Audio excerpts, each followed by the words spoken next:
বন্ধুরা, আপনারা কি জানেন পৃথিবীতে এমন কিছু দেশ রয়েছে যেসব দেশের আয়তন মাত্র 2 বর্গ কিলোমিটার থেকে শুরু করে মাত্র 300 বর্গ কিলোমিটার। মানে এসব দেশকে কয়েক হাজার বার এক জায়গায় করলেও বাংলাদেশের সমান হবে না। তো আপনাদের মধ্যে অনেকেরই কৌতূহল জাগে যে পৃথিবীর সবচেয়ে ছোট দেশ কোনটি, আবার অনেকের মাঝে প্রশ্ন জাগে এইসব দেশের জনসংখ্যাই বা কত।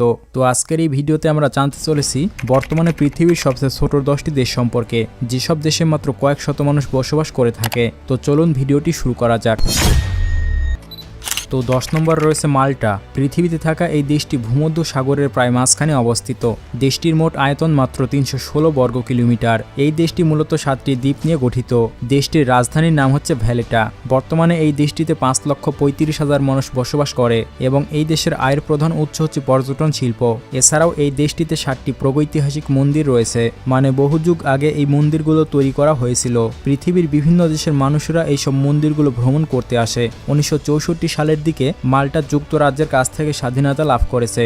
আপনি যদি কখনো দ্বীপ দেশগুলো ভ্রমণ করতে চান তাহলে মাল্টা দেশকে বেছে নিতে পারেন। আয়তনে ঘন হলেও এই দেশটিতে সব ধনী মানুষেরা বসবাস করে থাকে।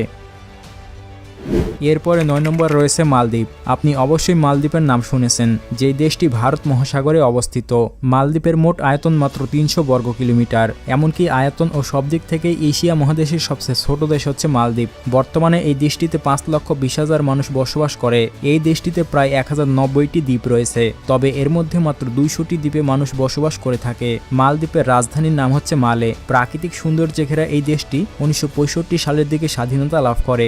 আপনি যদি একজন পর্যটক হয়ে থাকেন তাহলে মালদ্বীপ হতে পারে আকর্ষণীয় স্থান। পুরো দেশটিতে সবসময় পর্যটক দিয়ে ভরপুর। তবে প্রাকৃতিক সৌন্দর্যের এই দেশ বিশ্বের সবচেয়ে নিচু দেশ হিসেবে ধরা হয়, তাই যে কোনো সময় এই দেশটি পুরোপুরি তলিয়ে যাওয়ার আশঙ্কা রয়েছে। এরপরে 8 নম্বর আর মাত্র 1.5%। এই দেশের রাজধানীর নাম হচ্ছে ভাদুজ। বর্তমানে এই দেশটি পর্যটন শিল্প, ব্যাংকিং ও ম্যানুফ্যাকচারিং এর উপর ভিত্তি করে চলাচল করে থাকে। আপনি যদি কখনো এই দেশটিতে ঘুরতে যান তাহলে অপরূপ প্রাকৃতিক সৌন্দর্যের মাঝে হারিয়ে যাবেন। এরপরে 5 নম্বর রয়েছে সান মারিনো। মাত্র 61 বর্গ কিলোমিটার এই দেশটি ইতালির মধ্যবর্তী অঞ্চলে অবস্থিত। দেশটির রাজধানীর নাম হচ্ছে সিটি অফ সান মারিনো। 1862 সালের দিকে এই দেশটিকে চুক্তির মাধ্যমে স্বাধীন রাষ্ট্রের মর্যাদা দেওয়া হয়। এমনকি দ্বিতীয় বিশ্বযুদ্ধের সময় দেশটি পুরোপুরি নিরপেক্ষ ভূমিকায় ছিল। তাছাড়া বর্তমানে এই দেশটি অর্থনৈতিক দিক দিয়েও অনেক উন্নত, মানে এই দেশে দরিদ্র মানুষ নেই বললেই চলে। এই দেশের মানুষের মাথাপিছু আয় তুলনামূলক অনেক বেশি। বর্তমানে এই স্বাধীন দেশটিতে প্রায় 33,000 মানুষ বসবাস করে থাকে এবং বর্তমানে এই দেশটির আয়ের প্রধান উৎস হল পর্যটন শিল্প ও ব্যাংকিং। শান্তিপ্রিয় এই দেশটি বিশ্বের সবচেয়ে পূর্ণ সর্বভৌম রাষ্ট্র হিসেবে পরিচিত। এই দেশের জনসংখ্যার তুলনায় যানবাহনের সংখ্যা অনেক বেশি। এরপরে 4 নম্বরে রয়েছে টুভালু। পৃথিবীর সবচেয়ে ছোট 10টি দেশের মধ্যে 4 নম্বর অবস্থানে রয়েছে টুভালু। দেশটির মোট আয়তন মাত্র 26 বর্গ কিলোমিটার। মানে এই দেশকে 5,676 বার এক জায়গায় করলে বাংলাদেশের সমান হবে। টুভালুর রাজধানীর নাম হচ্ছে ফুনাফুটি। বর্তমানে এই ছোট দেশটিতে মাত্র 11,000 মানুষ বসবাস করে থাকে এবং 9টি প্রবল দ্বীপের সমন্বয়ে গঠিত এই দেশটি প্রশান্ত মহাসাগরে অবস্থিত।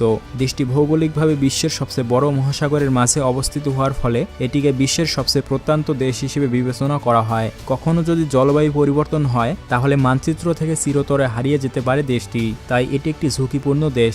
দেশটি খুবই ছোট হওয়ার কারণে কোনো রকম ফসল ফলানোর মতো এত পর্যাপ্ত পরিমাণে জায়গা নেই। যদিও প্রচুর পরিমাণে সামুদ্রিক খাবারের যোগান থাকলেও অন্যান্য খাদ্য সরবরাহের জন্য জাহাজে করে অনেক দামে খাবার আমদানি করতে হয় দেশটিকে। 1568 সালের দিকে স্প্যানিশরা এখানে কলোনি স্থাপন করেছিল। তারপর 19 শতকের শেষের দিকে 1978 সালের স্বাধীনতা লাভের আগ পর্যন্ত দেশটিতে ইংরেজদের এই দেশটিতে কোনো রাজধানী নেই। ভ্যাটিকান সিটি দেশটি ইতালি রোম শহরে অবস্থিত। আয়তনে ছোট হলেও এই দেশে রোমান ক্যাথলিক চার্চের কেন্দ্রস্থল হওয়ার কারণে বিশ্বের বড় বড় রাজনীতিবিদ থেকে শুরু করে ক্যাথলিক বহু অনুসারীরা এই দেশে ভ্রমণ করে থাকে।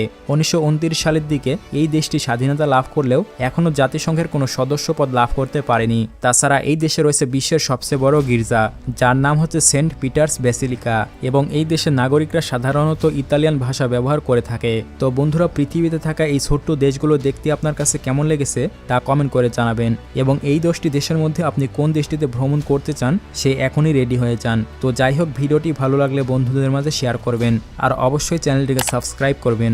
দেখা হচ্ছে পরবর্তী নতুন কোনো ভিডিওতে।